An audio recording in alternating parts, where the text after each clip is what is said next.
The top stories for the hour. UN Resident and Humanitarian Coordinator in Ethiopia urged African nations to build resilience system to achieve the 2030 agenda.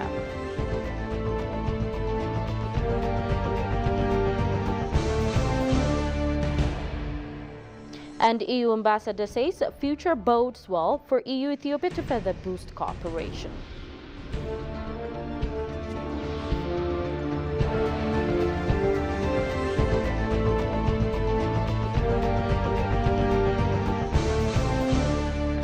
Hello and welcome to EBC World, the voice of Pan-Africanism. I'm Magdalai Suyum with the daily updates. UN Resident and Humanitarian Coordinator in Ethiopia has urged African nations to build resilient and sustainable system at all levels to achieve the 2030 agenda. Ramiz Alabagarov emphasized the importance of strong governance, household resilience and civil society engagement. The director of the SDG initiative at the University of Oslo commended Ethiopia for its commendable efforts in advancing the sustainable development goals, particularly in the area of green transition. Koshu reports. As the world faces unprecedented environmental, economic and political challenges, the need for sustainable development has never been more urgent. Addis Ababa University Center for Sustainable Development and Environment, in partnership with the University of Oslo, hosted Sustainable Summit 2025. The conference brought together leading experts, policymakers and practitioners to explore transformative solutions for a more resilient and equitable future.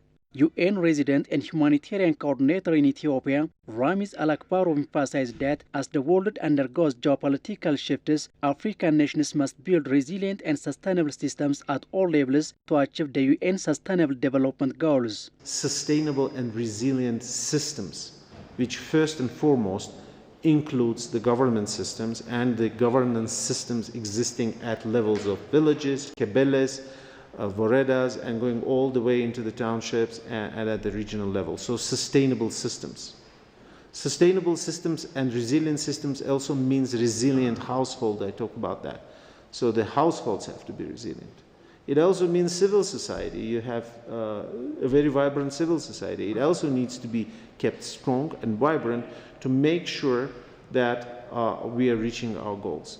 I think we should be thinking of, and that's what we're discussing here today, of the opportunities, new alliances, new ways of doing things more efficiently, finding new ways of financing sustainable development, but also focusing on African homegrown solutions. So, you know, there's a lot of talk about African solutions for African problems.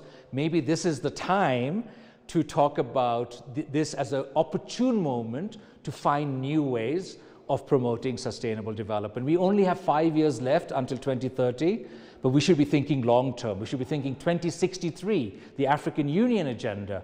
So I think we should not give up hope, but this is a time for African countries, Europeans, Asians, Latin Americans to think about how we could continue supporting the sustainable development agenda rather than saying, no, we're not interested. Professor Dan Banik, University of Oslo, director of SDG initiative, said Ethiopia is working commendable works in achieving sustainable development goals, particularly in green transition. And I think one of the things we've discussed today is what are the lessons from GERD that maybe other countries can follow in terms of hydroelectric power generation. So the way forward is not coal-fired power plant, it is using renewable energy. And I think there's a lot of lessons from Ethiopia that can be highlighted in global discussions, but also on the continent. Addis Ababa University has opened the Department of Sustainable Development Environmental Studies, where students are currently being taught. The university is also working in partnership with the University of Oslo, the University of Malawi and the University of Pretoria to achieve the SDGs.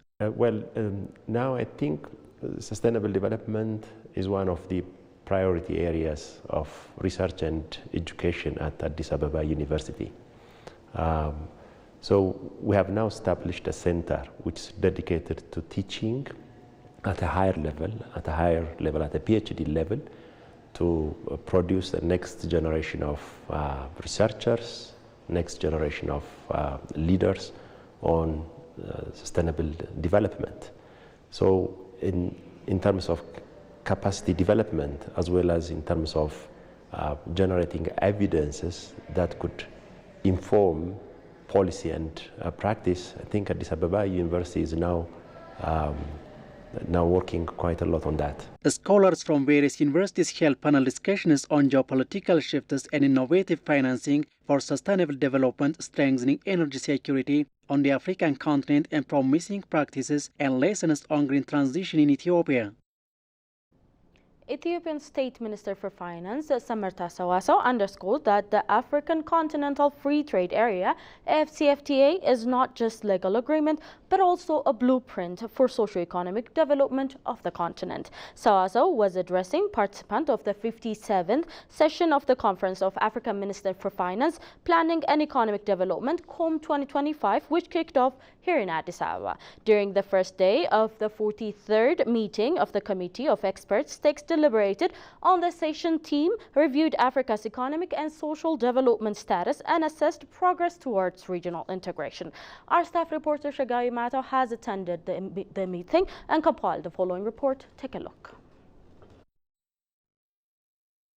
The 57th session of the Conference of African Ministers of Finance, Planning and Economic Development has kicked off today in Addis Ababa under the theme Advancing Implementation of the Agreement Establishing the African Continental Free Trade Area, proposing transformative strategic actions. In her keynote speech at 43rd meeting of Committee of Experts, Ethiopia State Minister of Finance, Samarta Sawaso, underscored that AfCFTA is not just legal agreement, but it is also the blueprint for socio-economic development of Africa. The State Minister also indicated that Ethiopia is on the right track with regard to AfCFTA implementation, remarking transport integration such as Ethio-Djibouti Railway, energy cooperation, macroeconomic reform, and establishment of special economic zones, among others. Through massive investments in road, railway networks, we are improving connectivity between Ethiopia and neighboring countries. The Addis Ababa-Djibouti Railway, for example, is a lifeline for trade, facilitating the movement of goods, strengthening economic ties across the Horn of Africa. Our partnership in the Lapset corridor with Kenya further demonstrates Ethiopia's commitment to enhancing regional logistics, ensuring the trade flows are more efficient across borders. Energy cooperation is another pillar in our integration efforts. Ethiopia's vast hydropower potentials include Brand Ethiopian Renaissance Dam, position us as a leader in regional energy trade. By exporting electricity to neighboring countries, we are not only fostering economic integration in the region, but also supporting industrialization and development across Africa. Antonio Pedro, Deputy Executive Secretary at ECA, for his part underscored the hurdles AfCFTA facing, like lack of awareness about AfCFTA by African small and medium-scale enterprises, and called for comprehensive and coordinated action by stakeholders. Lack of appropriate information about the AfCFTA is amongst the top of the list of challenges, and therefore the opportunities to address the situation.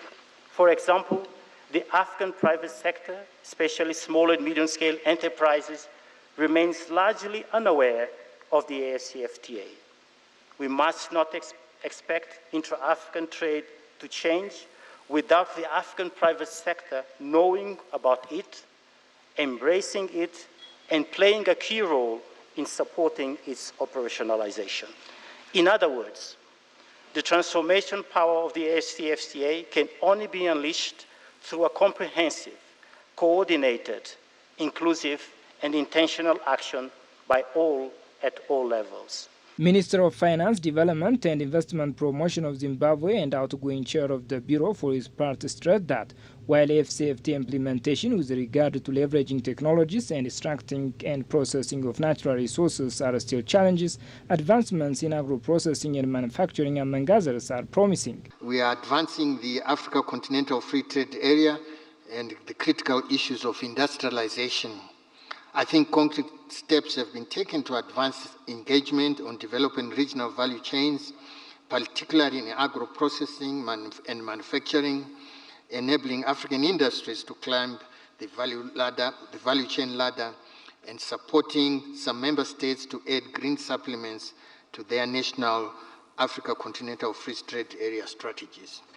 Again, Africa is richly endowed with green minerals, which include lithium, cobalt, nickel, and copper, which are critical to our transition to economic transformation. Again, we must now leverage on the extraction, processing, and manufacturing to ensure that we capture more value and create jobs and opportunities for entrepreneurship and supporting innovation. The Conference of African Ministers of Finance, Planning and Economic Development will deliberate on pertinent issues related to the main theme food security and cross-border trade, among others, until March 18, 2025. In a joint media briefing on Tuesday, European Union Ambassador to Ethiopia, Sophie from Emmersberger, emphasized Ethiopia's continued importance on one of EU's key partners on the African continent. The future bodes well of the EU and Ethiopia to further enhance their cooperation as Ethiopia continues to be EU's most important partners on the African continent, EU Ambassador Sophie from Emmersberg said. Briefing the media in connection with the EU-Ethiopia 50-year milestone today, the ambassador pointed out that Ethiopia has been and continues to be one of EU's most important partners on the African continent. Let's now pick up what our staff reporter Tsugur Sirnasa is putting down.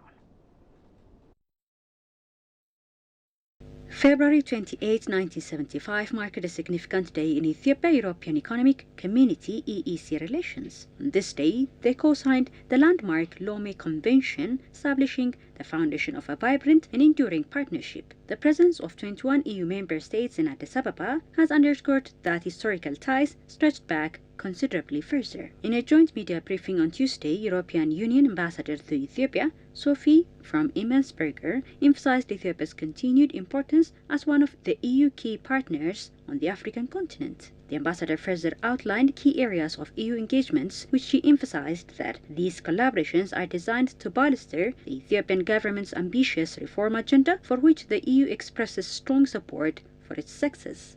We see that the EU and Ethiopia, we share many interests, like the renewable energy, supporting Ethiopia's homegrown green legacy initiative, digitalization, agriculture, and connecting to all these strands the private sector. This gives us a good ground to build for the next 50 years of our cooperation. So EU is ready to enhance further our cooperation, including through the Global Gateway and the Horn of Africa initiative. And then on Ethiopia's reform agenda and EU support.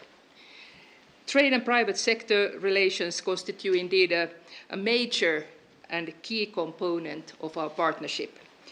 With a combined trade volume of approximately 2 billion, that is 256 billion per year, Ethiopia is EU is a top 3 trading partner of Ethiopia. Since already 2001, the Everything But Arms trade program has provided a unique facility for tariff-free trade access of Ethiopian products to the EU market. Deputy Director General for Europe and America at the Ethiopian Ministry of Foreign Affairs, Ambassador Abraham Mengistu, acknowledged Ethiopia's long-standing diplomatic relations with the EU. He conveyed Ethiopia's desire to attract increased foreign investment going forward.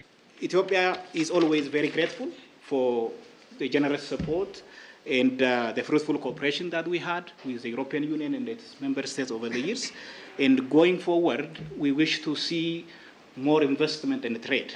We believe that it should be investment and trade that should define our partnership in the coming decades and centuries.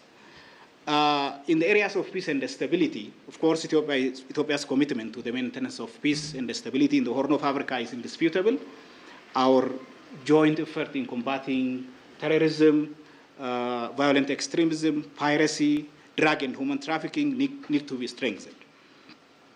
As I was saying, given the complex geopolitical dynamics and interconnected challenges that we are facing today, which are by far beyond the capability of a singular state to face, we believe that a stronger and more determined effort, not less, are expected both from Ethiopia and the European Union, not only for our mutual benefit, but also for the benefit of the international community at large as well. Ambassador of Austria, Finland and Slovenia reiterated for their parts that Ethiopia has always been a significant partner to their respective countries. Austria and Ethiopia are celebrating 120 years of bilateral relations this year. It's not only our emperors of that time who signed our first bilateral agreement in March 1905.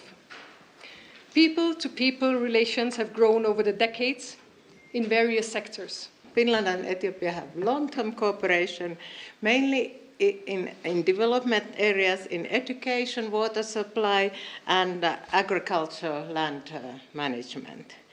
These long and tight, very tight relations, both within governments but also between our peoples, are based on trust.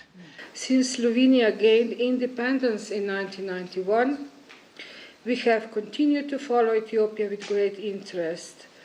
In 2022, the Ministry of Foreign and European Affairs supported the humanitarian project in Ethiopia through Caritas Slovenia, providing food aid for internally displaced people affected by the conflict in Ethiopia. Given Ethiopia's history as a co-founder of the UN, says Ambassador Sophie from Immensberger, the EU views Ethiopia as an invaluable co-champion in upholding and promoting multilateralism and a rules-based international order. That's all we had for today's update, but before I go, let's have a recap of the top stories once again. UN resident and humanitarian coordinator in Ethiopia urged African nations to build a resilient system to achieve the 2030 agenda.